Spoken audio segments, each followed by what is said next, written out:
Tonight on BCN Weekly News, in this week's special report, student accounts get overcharged $100, why this happened and a student's perspective. Also, an update on the SGA new positions up for grabs, a debate and elections. And an update to the new building on campus, a new home for digital media, technology, and ISNS. All of this and more coming up soon, tonight on BCN Weekly News.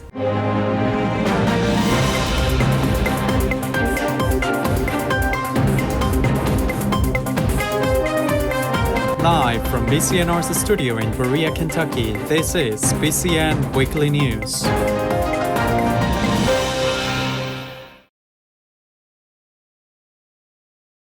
Good evening and welcome back to another newscast of BCN Weekly News. My name is Amaya Weekly.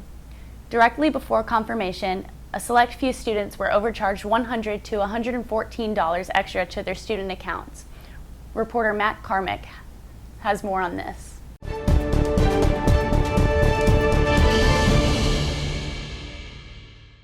Thanks, Amaya.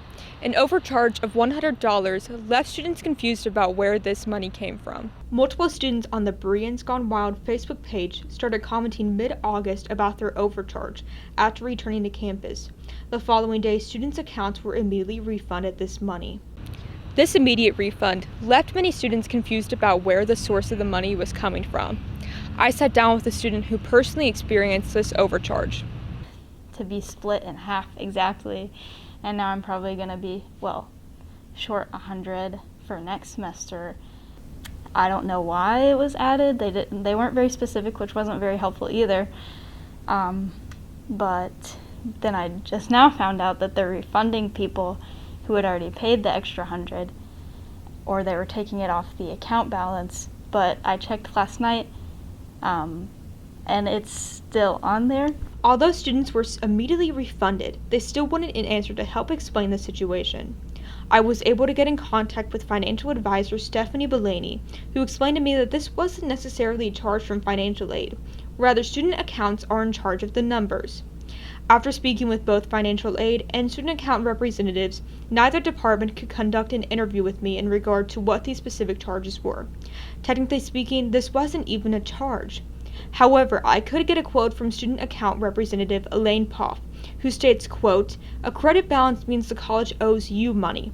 When we initiate a refund, we charge your account to offset the credit. I understand this may be confusing." This comment was held after the $114 had already been paid, however. So up until this point, we do not have a definitive answer on what this direct charge was. We hope that as time progresses, we will learn more about the situation. Until then, we do not have enough answers to these questions. This is Matt Carmick reporting from Lincoln Hall for BCN Weekly News. Back to you, Amaya. Thanks, Mac. We will keep you updated with any important information regarding financial aid and student accounts.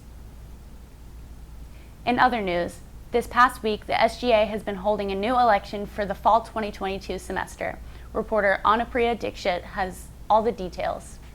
SGA debates for freshmen and senators at large took place on September 6 from 7 p.m. to 9 p.m. at Baird Launch. The candidates presented their ideas and goals for this year in their speeches. They also answered questions and addressed various concerns brought up by the audience. Abraham Romero and Sherry Wood are running for first-year president and vice president against Nick Alston and Daniel Flores. Salam Nahazi is running unopposed for first-year senator. We have 5 candidates running for senators at large with 4 available seats. Voting began September 6th, right after the debates ended, and closed Saturday, September 10th at 11:59 p.m. In regards to the election, SGA President Connor Courtney shared the new RSO guidelines with us. According to the new RSO guidelines, clubs can request funding for events and other activities during the RSO meetings instead of requesting sponsorship separately from SGA and other organizations. This change will make the acquisition of funding a lot smoother for the clubs. Voting is closed, and election results are going to be out sometime this week. This is Anupriya Dikshit reporting from BCNRC studio for BCN Weekly News. Thanks, Anupriya. BCN Weekly News hopes that these candidates excel in their new roles this semester. Replacing the old science building, the new project will contain the Communication Department, ISNS, Berea College News and Radio, and some ETAG labs. The building is set to be finished in fall 2023. The Director of Project Management, Richard Dodd, has stated that there is no formal name for the new building, but it is being referred to as Technology Building, CMIT, or the Computer Science, Media, and Information Technology Building. The first floor of this building will be dedicated to the IS&S department. They will be moving from their current location in the library to this building.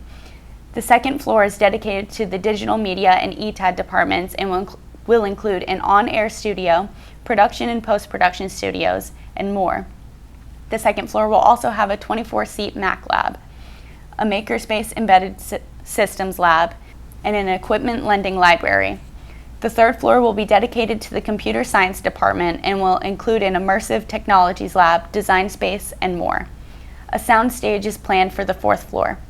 This is all the info we currently have on the current construction. We look forward to upcoming information regarding the new building and will update the public as more details are released. It will be interesting to see the transition 1 year from now as a significant amount of students settle into one large building. Coming up next, BCN Weekly News, a new club on campus, the Average Seal Enjoyers, their mission and goal is a part of the Berea community, and mugs to rent out. Need a mug for coffee or tea? The Hutchins Library hosts the Cup Library again this semester. We'll be right back after this short break. More than 90% of a child's brain develops before the age of 5, making these early years critical for future success. Fortunately, togetherness can go a long way to support learning development. Reading, counting, playing, together. It's really that simple to increase your child's readiness to open up a world of possibilities.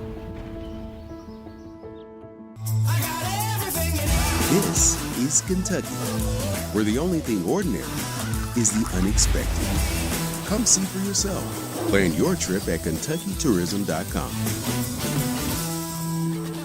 I'm getting vaccinated against COVID-19. Yes, there could be some short-term side effects from the vaccine, but they go away in a day or two. Those are signs that my body's building protection. It's worth it to avoid serious problems from COVID-19 disease. Thanks for staying with us. Directly after the involvement fair, students noticed a new club never before seen on campus. The Average Seal Enjoyer successfully gained many signatures, aquarium fund for a great cause. This is Luke Bader with more information. Thank you, Amaya. On Thursday, September 1st, after the opening convocation, students headed to the Quad for the annual Berea Involvement Fair. The fair held informational booths for the college's clubs and organizations. Among the groups there was a table for the Average Seal Enjoyers Club, one of the newest groups on campus. I sat down with club president Olvi Gataliev to learn more about the club. Yeah, so the Average Seal Enjoyers Club was created last semester, and our purpose is to educate people on pinnipeds, aka seals, to show seal-related videos, materials, to get donations for marine mammal organization. First aquarium we had in mind was ironically the Louisville Zoo, because the zoo does actually have seals. It's also sad that many people haven't actually been or seen the ocean ever in their lives. So it's good to just at least see what the marine life could look like.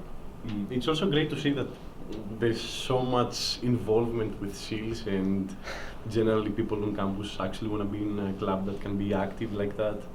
The club received over 150 signatures of students interested in joining at the involvement fair. If you're passionate about wildlife, you can sign up for the club on Berea Engage to get started. From the Quad, this was Luke Bader for BCN Weekly News. Thanks, Luke. I'm sure many Berea students are excited about going to the aquarium in return for sea life activism. The Cup Library, an event held previously, allows for students to check out originally designed mugs once a semester. The Cup Library is located to the right of the circulation desk. Crafters and artists on campus have created a variety of different mugs for selection. Students can check out one mug at a time to last the full semester. Hutchins Library held an open house Wednesday, September 7th, to introduce the new display. After you check out your mug, Hutchins encourages all mug users to post their morning coffees with the hashtag #CupLibraryHutchins for the chance to win a Native Bagel gift card.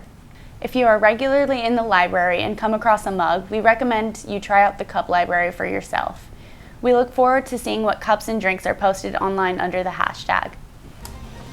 On behalf of our news team, thank you for watching BCN Weekly News. I'm Amaya Weekly. For more coverage, follow us on Facebook and Instagram at Berea College News Radio.